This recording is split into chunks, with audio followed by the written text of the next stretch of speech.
हिमालय की ऊंची चोटियों पर गहरा अंधकार छाया हुआ था। चारों दिशाओं में ठंडी हवाएं बह रही थी। माता पार्वती ध्यान में बैठी थी, लेकिन उनके मन में एक प्रश्न बार बार उठ रहा था। उन्होंने अपनी आंखें खोली और कैलाश की ओर देखा, जहां भगवान शिव समाधि में लीन थे। उनके शरीर से दिव्य प्रकाश निकल रहा था और पूरा कैलाश उस तेज से चमक रहा था।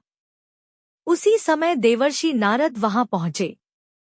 उन्होंने माता पार्वती को प्रणाम किया और बोले, माता, आज तीनों लोकों में भय फैल चुका है।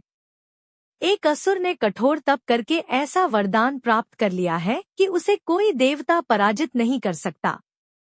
माता पार्वती चिंतित हो उठी। उन्होंने पूछा, देवर्षि, कौन है वह असुर?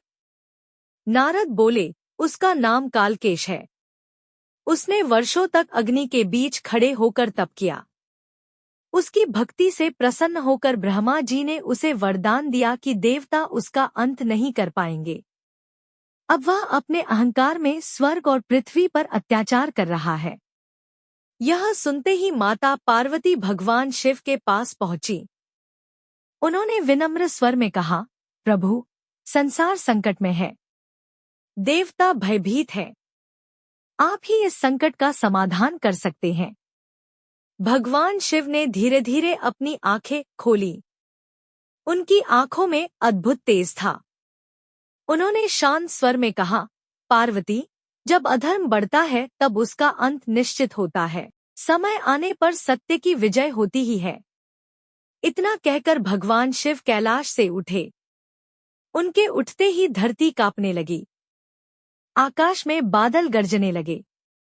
नंदी ने गर्जना की और गणों ने हर हर महादेव का जयघोष किया। दूसरी ओर कालकेश अपने महल में बैठा हंस रहा था। उसने अनेक राजाओं को बंदी बना रखा था। वह बोला, अब इस संसार में मेरी शक्ति से बड़ा कोई नहीं। देवता भी मुझसे डरते हैं। तभी आकाश में तेज प्रकाश फैला। भगवान शिव प्रकट हुए। उनके हाथ में त्रिशूल था और जटाओं से गंगा बह रही थी। कालकेश कुछ क्षण के लिए भयभीत हुआ, लेकिन फिर अहंकार में बोला, महादेव, मुझे कोई पराजित नहीं कर सकता। भगवान शिव मुस्कुराए और बोले, अहंकार ही विनाश का कारण बनता है। कालकेश ने अपनी मायावी शक्तियों से आकाश को अंधकारमय कर दिया। चारों ओर अग्नि की वर्षा होने लगी।